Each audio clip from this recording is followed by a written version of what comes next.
Le réseau malien des associations de personnes vivant avec le VIH RMAPLIS a organisé ce mercredi 11 décembre 2024 une campagne annuelle de journées portes ouvertes axée sur la sensibilisation à la non-stigmatisation et à la non-discrimination des personnes vivant avec le VIH ainsi que des patients atteints de diverses maladies.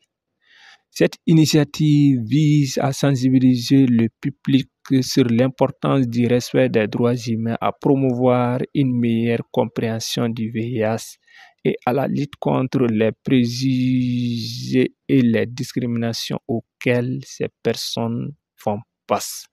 L'objectif principal reste de créer un environnement inclusif et respectueux pour toutes les personnes concernées, tout en renforçant la solidarité communautaire autour de cette cause. Dans le cadre de la subvention de la mise en œuvre de ces activités communautaires, la subvention du GC7 2024-2026, le RMAPLIS étant sous-bénéficiaire d'Arcade Santé Plus, demandeur principal du Fonds mondial, nous sommes là aujourd'hui dans le cadre d'une journée porte ouverte pour lutter contre la stigmatisation et la discrimination.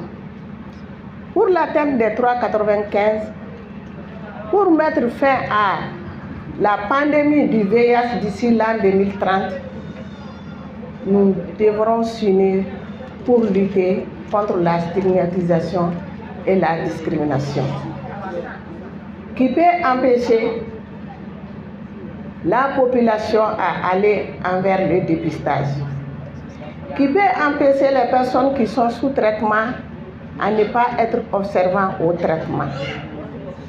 Donc, c'est quelque chose qui persiste et qui a double façade. Donc, nous demandons à tout un chacun de lutter contre la discrimination et la stigmatisation. Je suis Dr Dabo Adama. Je suis médecin à la direction régionale de la santé. Nous sommes là dans le cadre de la campagne annuelle sur la non-stigmatisation et discrimination des personnes vivant avec le VIH. Et c'est dans ce cadre que nous sommes là. Et par rapport à la subvention GC7 2024-2026, dont le titre c'est l'amélioration à l'accès au dépistage et au traitement du VIH et de la tuberculose pour les personnes clés et à risque au Mali. Dans ce contexte, je remercie le RMAPLIS, je remercie l'Arcade Santé Plus également par rapport à cette activité. Et le but de cette activité, c'est d'améliorer l'accès non seulement au dépistage, mais également au traitement par rapport au VIH et à la tuberculose, mais c'est d'éviter également la stigmatisation et la discrimination au sein de notre population. D'une grande importance parce que la non-stigmatisation de cette maladie au sein de la population va permettre à RMAPLIS, aux personnes vivant avec le VIH, de vivre décemment au sein de notre population. Parce que les gens, beaucoup ont peur de cette maladie, mais avec cette campagne de sensibilisation, ça va permettre d'informer, non seulement d'informer l'ensemble de la population, mais d'améliorer leur quotidien au sein de la population. Ce que je lance, c'est d'essayer de comprendre les gens vivant avec le VIH et d'essayer de les accepter également avec cette maladie parce que tout le monde peut être exposé à cette maladie.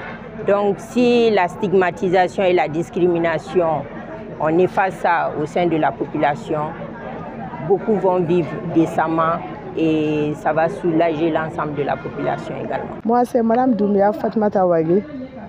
Je suis la chargée des activités communautaires suivi et évaluation à Arcade Santé Plus. Et cette rencontre au niveau de RMAPLIS, c'est une campagne qui a été organisée par les associatifs, on peut dire financées. L'initiative a été prise par Arcade Santé Plus pour toujours éliminer la stigmatisation et la discrimination contre les personnes vivant avec le VIH, les autres maladies comme la tuberculose, l'hépatite, qui sont malheureusement très courantes maintenant.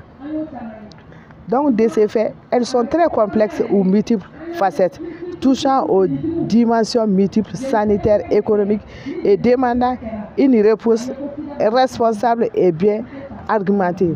Parce qu'une personne vivant avec le VIH maintenant est stigmatisée du long au large, dans la famille, au niveau du service. Même nos enfants sont stigmatisés à l'école. Donc c'est quelque chose qu'il faut beaucoup voir. Les personnes tuberculoses, c'est la même chose. Si on va dans la famille, il y a quelqu'un qui est décédé de la tuberculose. Si on veut faire l'enquête d'entourage, c'est très difficile, ça pose tout un problème. Donc cette campagne-là va nous permettre de sensibiliser, de dire aux gens, de comprendre qu'est-ce qu'il faut faire pour éviter. Mais ce n'est pas en stigmatisant quelqu'un, en discriminant quelqu'un, en la rabaissant que vous pourrez vous éloigner de cette maladie-là. Ce n'est pas comme ça. Les bonnes manières, les bonnes pratiques, les apprendre à faire ça. Et surtout de ne plus voir d'enfants naître avec ces maladies-là. Je vais dire que je vais parler directement d'abord aux autorités, aux chefs de quartier, aux chefs de village, de voir l'entourage de ces maladies-là, de leur sensibiliser, de leur dire que, comme on le dit souvent,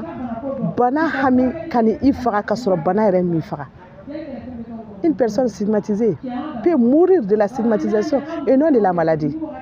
Donc, soyons soudés. Comme toujours, notre ministre de la Santé, elle a toujours dit, soutenons-nous.